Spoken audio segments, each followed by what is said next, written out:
Bart, welkom.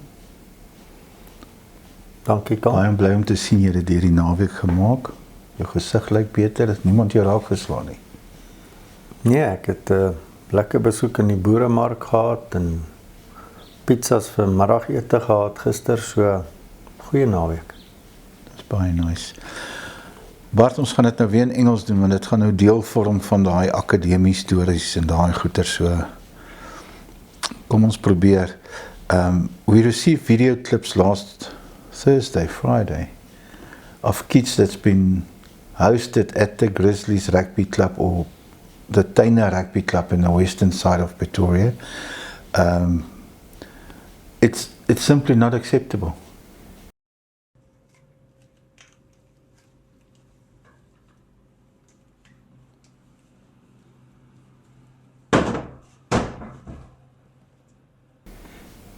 Yeah, Carl, I'm not sure how well circulated the video material is and whether it's supposed to, but that's irrelevant. It was very disturbing to see the footage of the way that the kids were accommodated.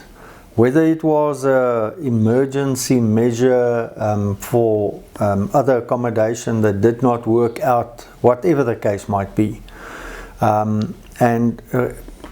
The biggest issue of this is exactly where we've come from, starting with our whole series on so-called rugby academies in South Africa, and especially what we want to prevent is to end up in scenarios like this, which will be any parent's total nightmare, to have your kids live in conditions like that under the pretense of them being safely accommodated in a so-called sports and or rugby academy. Yeah, the problem there is he was not part of the Grizzlies Rugby Club or the Taina Rugby Club, so he was operating from the sporting fields of the Grizzlies, but in a private way. I mean, he owned the thing, so it made it difficult for the Bulls and everything to react on the way he operates. Yes, Carl, the problem here is another issue that we've been pointing out over the last couple of weeks is where does the buck stop? And there's only one place. There should be a controlling body that is in charge of, in this specific case, accrediting institutions and or so-called rugby academies, and we understand that, like in this case, like you said, this is a private initiative, like many of them are. That should never ever be an excuse for not controlling what happens there. So if any institution or body or academy for that matter uses a club or facility and they are affiliated with a body, in this case like the Bulls, it can be any provincial rugby body, then there is a measure of responsibility going to the top. So that is what we've been saying. Where and who has got to take that responsibility to make sure that things like that never happens.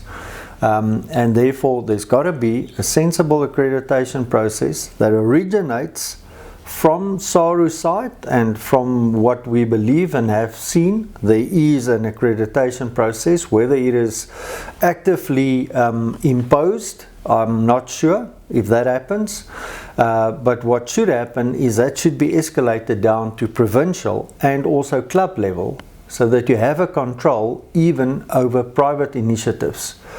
We've got nightmare situations, even with people operating in South Africa, so-called connections overseas, placing players there, the players get there, being guided by so-called agents, and then for the first 8 weeks that he's in France, have to look for his own accommodation. Again, same thing there. They are based in South Africa, they call themselves a certain name,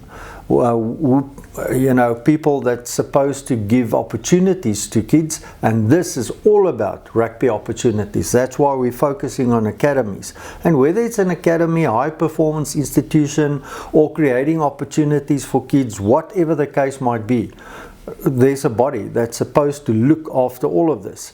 And you cannot tell me it's a private initiative. It's not our responsibility. But more worrying than a private initiative, this guy was first involved at Pretoria Rugby Club. No, Centurion. He had an academy at Centurion, and it closed its doors with money missing and everything. And then apparently went to Pretoria Rugby Club. Then he went to Tuks. He announced his association with Tuks after the closure of the Tuks Rugby Academy, with big fanfare all over his Facebook pages and that kind of stuff. And then 2 months later, he ended up at Grizzlies. So it's not that this oak is not known in the Bulls rugby circles, you understand? But I cannot bring the two sides together, because the one side you've got the professional era that under Willem is, well, yeah, it reached already the top within a year's time in our professional circles, and then at your amateur side you still allow these oaks to operate like cowboys. I don't that's what you said. There must be structures, there must be proven ways where an academy must be accredited and everything. I mean, you go on this Rugby Skills Company, and the guy's name is Theo Reineke. You go on his Facebook page, and he exercised in September during lockdown at Loftus. Not anywhere else, at Loftus itself, involving very prominent coaches.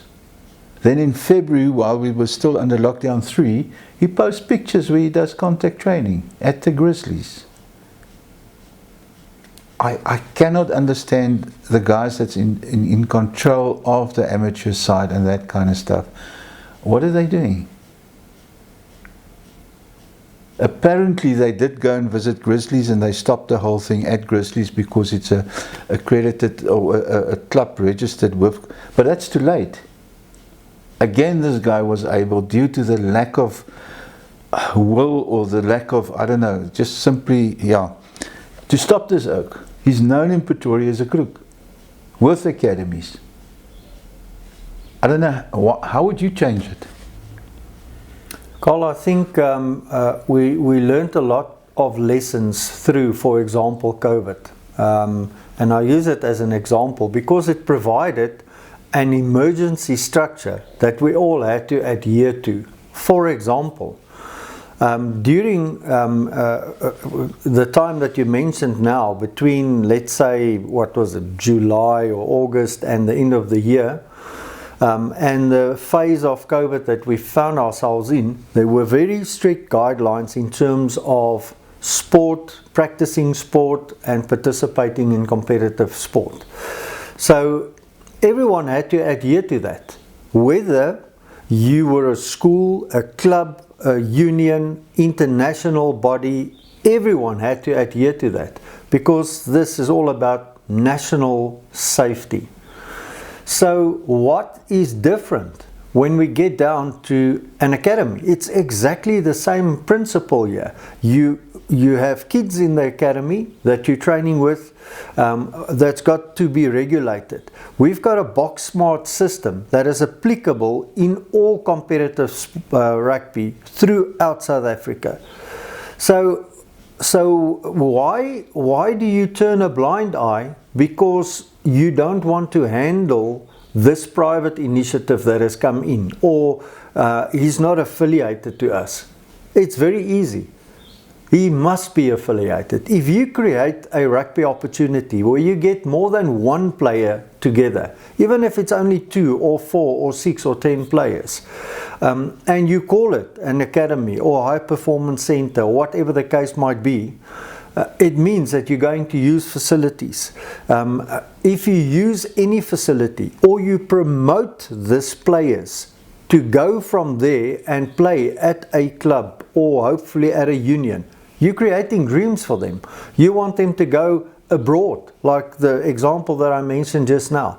All of these guys, none of them do that just to personally better the kids. None of them. They all create the opportunity, all these so-called academies. Tell the kids that from here, we will try our best to create your next level opportunity at a club, at a provincial union, or at a club abroad.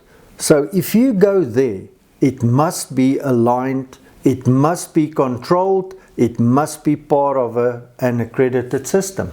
And therefore, from SARU down to unions, provincially, if anyone ventures into any similar sort of action, he's got to be accredited. And therefore, you cannot allow him, he's out of the law if he opens up any form of institution and exercising sport in any group of any nature. So it's as easy as that. It's got to be controlled by a body. And the easiest right now is from SARU, there's a golden line through to the provincial unions. Firstly, the companies, which are the professional arm, all of them are linked with the amateur leg of the union. From there, they've got a club system underneath them, and between the club system and the lower levels, between our schools and our club system, that is where these guys actually come in, because they provide so-called opportunities, and we agree. We see that as opportunities for kids now, because there's the void in South Africa where you have close on 100,000 rugby players ending up after school. And we've previously referred to the numbers of players leaving the sport. That is where we have to focus. But the fact is, just creating an opportunity for someone to play rugby after school does not give you a free license to do what you want. It's got to be part of a system. But yeah, and we bouncing on the Bulls and everything. It's such a professional entity at this stage. And then suddenly here at the back, like a pair of old, they're lacking behind the amateur side. They're completely lacking behind. But Rugby Academies was discussed 5-6 years ago by SARU. There was lists sent out on what you must be able to conform with, and nothing has been done. We've got a structure where your A-League teams has got their presidents at the clubs, and then a president of the A-Leagues, and they've got representation on another board, and then you've got the B-Leagues and the C-Leagues. Those guys are not professionals. And in order to grow the basis of the Bulls, which Willem preaches the whole time, they need to get professional people involved with the managing, the controlling of the clubs. Without that, this thing is going to happen over and over and over again. If you drive on a Saturday afternoon in Pretoria, you'll find 3 or 4 parks or whatever empty spaces with a little bit grass on.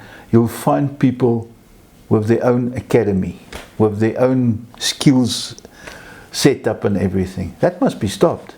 We do appreciate that I'm broke, Bart is broke, everybody is broke. But if you want to compete, if you want to be part of a rugby community, there must be certain minimum standards that you must be able to get to. Yeah, I actually want to turn it around, Carl, is that, and you've said it now, I think every union has got that drive, but the one union, through someone like Willem, has really driven this whole principle of getting the clubs involved, making sure that the club structures sort of provide into the professional union and the setup at the top again. I think it's very clear from what he's done, not over only the last year, actually over the last probably 2 and a little bit more years. That's been very evident. And we are all in it for the fact that we need to create opportunities, firstly to keep our young rugby players in the rugby system after school. That's a main focus right now, because that's where our void is. So this is your tool. We don't want to take away someone's livelihood because we're critical. We don't want to say that academies don't provide opportunities for the kids. They actually do, if they are well controlled and operating within a system.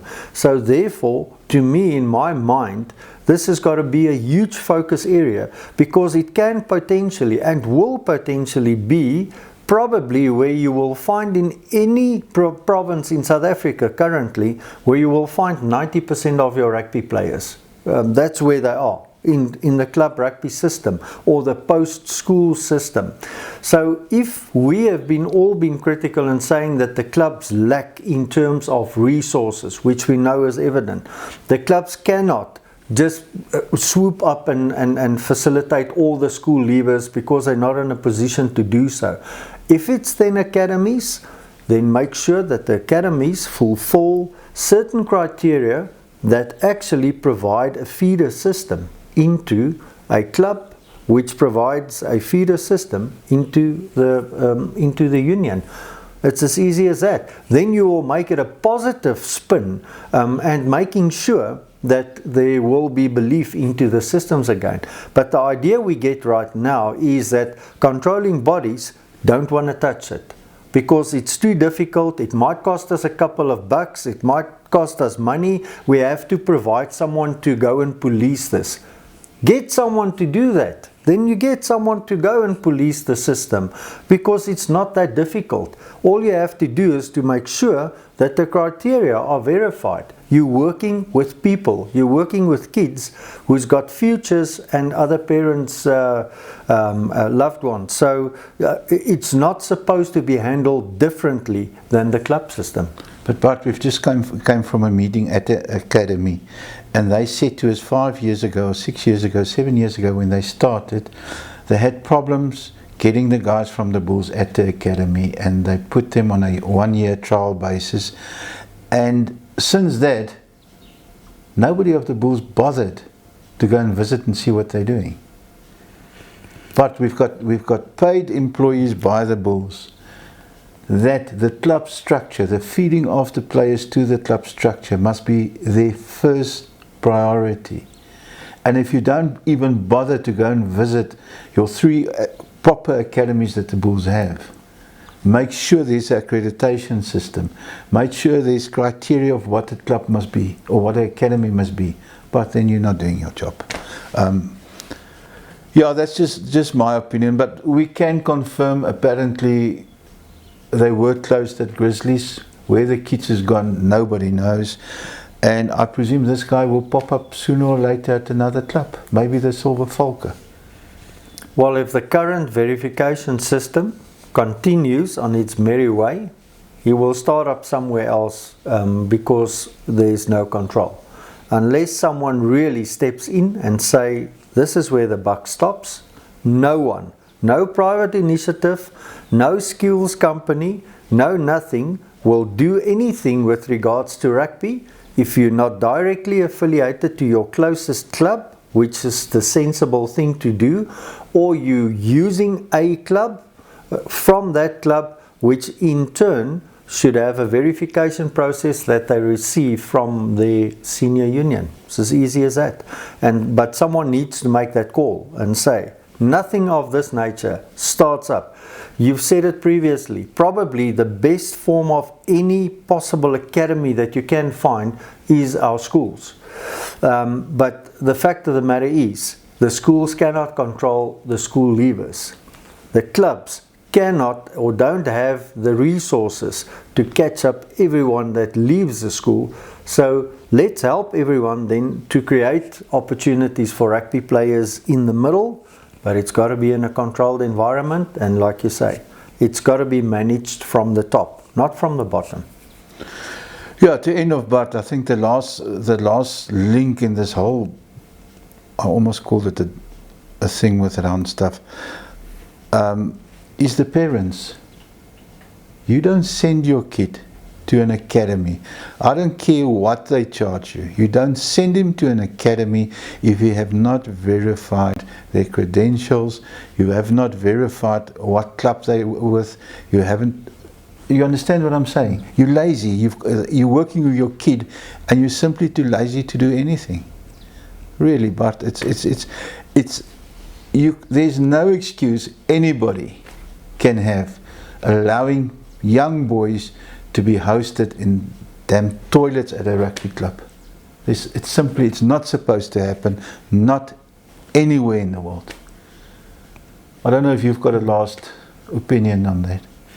No, I would just love to see authorities, and with authorities I mean our professional unions who actually run the amateur side of it, because they are the money spinners, together with the amateur leg of the unions, to step in now and to say, listen, this is what's going to happen with any form of academy or similar initiative.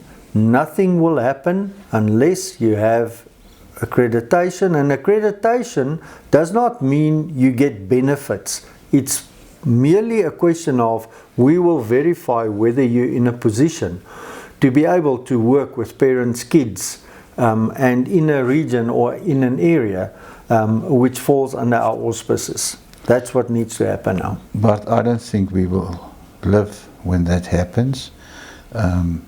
They've just confirmed that Father Christmas also exists, and that's basically what you wish will fall under that one also. But yeah, we're very pessimistic. It's horrifying. You'll see the video now after this also. It's absolutely horrifying that kids that they must endure that. Thank you so much.